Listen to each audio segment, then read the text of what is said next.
작년 10월이죠. 10월부터 우리가 조정 대상 지역에서는 주택을 살 때 금액과 상관없이 모든 주택에 대해서 자금 출처 증빙을 해야 되잖아요. 네. 그래서 이것 때문에 굉장히 지금 힘들어하시는 분들이 많이 계세요. 제 주변에도. 이거와 관련해서 우리가 알아야 될 거, 또 주의해야 될 거 뭐가 있을까요? 그게 자금 조달 계획서하고 증빙 자료 제출이거든요. 네. 자금 조달 계획서는 뜯어보면은 주택만 해당이 됩니다. 주택만 해당이 되죠. 주택만 네. 해당되고 네. 지역별로 차등 적용되고 있습니다. 어떻게 차등이죠? 투기 가열지구는 이제 100% 전면 제출이고 네. 나머지 지역은 과거와 동일하게 6억 이상 거래할 때만 제출하고 6억 이상만요. 그대로 있습니다. 그대로. 규제 지역은 금액과 상관없이 모두 다 100%고요. 100% 제출. 네. 비규제 지역은 6억 넘을 때만 제출. 네, 그렇군요. 그다음에 주택만. 주택만 해당됩니다. 그래서 증빙 자료를 제출해야 되는데 증빙 자료는 크게 나의 돈하고 남의 돈 두 가지로 나눌 수 있잖아요. 네. 자기 자금은 뭐 예금 잔액 증명서, 주식 잔고 증명서, 그다음에 뭐 부동산을 매각했으면 부동산 매매 네. 계약서 등이 있을 수 있고요. 네.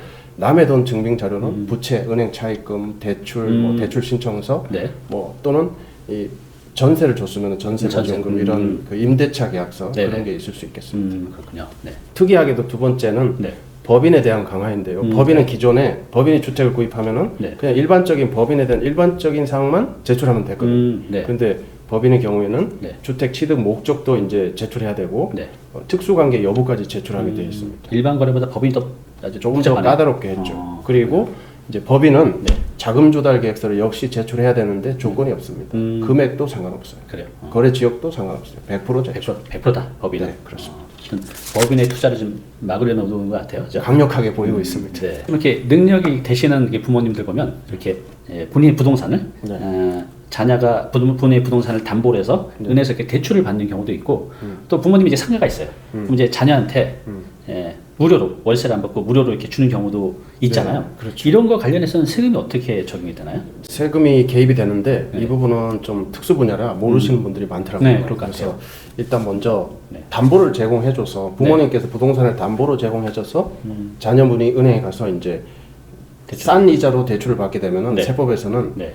그 세법에서 정하는 4.6% 네. 예, 많은 분들이 알고 계신데 4.6% 이자율하고 네. 실제로 자녀분들이 은행에서 차입하는 담보 차입 이자하고 네. 차익은 일단 증여로 봅니다. 그럼 만약에 4.6% 은행에서 만약에 2.6%에 받으면 그 2%가 차익이니까 그 2%에 대해서는 이제 증여로 본다. 일단 증여로 보는 거죠. 그래요? 그런데 그 차익이 1,000만 원이 안 되면은 과세가 안 됩니다. 1,000만 원이 안 되면 네, 예를 들어서 뭐 차익이 담보 차입 이자가 1,000만 원인데 네. 실제 4.6%는 1,900이다. 그래도 상관없습니다. 그렇군요. 그러면 아까 제가 말씀드린 대로 부모가 내 상가가 있는데 자녀한테 월세를 안 받고 그냥 무상으로 상가를 이렇게 임대를 줬어요. 공짜로 쓰는 거죠. 네, 공짜로. 이런 공짜로. 경우는 어떻게 되죠? 그것도 증여가 과세되는데 네. 이거는 이제 세법에서 적정 임차료를 계산하게 돼 있어요. 네. 네, 적정 임차료. 적정 차료. 네, 네. 그렇게 계산해서 네. 5년치를 합합니다. 네.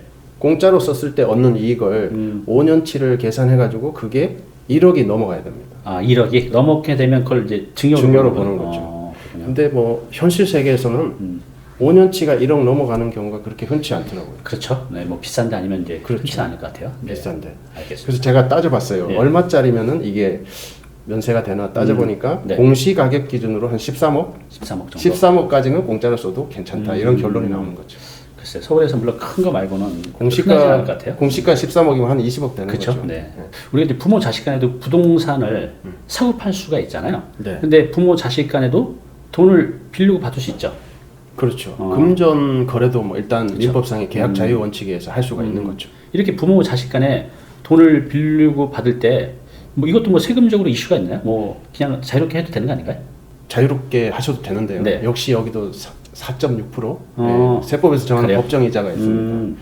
그래서 아무래도 자녀분이니까 이자를 싸게 또는 안 받고 싶잖아요. 그러게요. 네. 그러면 세법에서 이제 4.6%를 매겨서 실제 받는 이자 또는 안 받는 이자하고 이렇게 비교해서 그래요? 차액은 역시 또 증여를 보는 거죠. 부모 자식 간에는 사실 뭐 이렇게 이자를 받을 사람 없는데 정부에서 무조건 받으라는 거는 거의 없는 거죠. 정부에서 4.6%를 매겨놓은 이유는 이제 이자가 발생하는 정상적인 거래로 봤을 때 네. 이자 소득에 대해서는 세금을 거두겠다 이런 의지로 보시면 네. 되겠습니다. 그 기준 금액이 얼마라 그랬죠? 무이자 금액 기준이? 이자율 4.6%로 해서 네. 1,000만 원까지는 또 과세를 안 해줍니다. 네. 1,000만 원까지는. 그래서 제가 계산을 해보니까 네. 그럼 얼마까지 빌렸을 때 네. 1,000만 원 이하가 될까? 그래서 빌리는 원금을 계산해 보니까 네. 한 2억 1,700 정도? 2억 1,700 정도. 그 정도가 나오더라고요.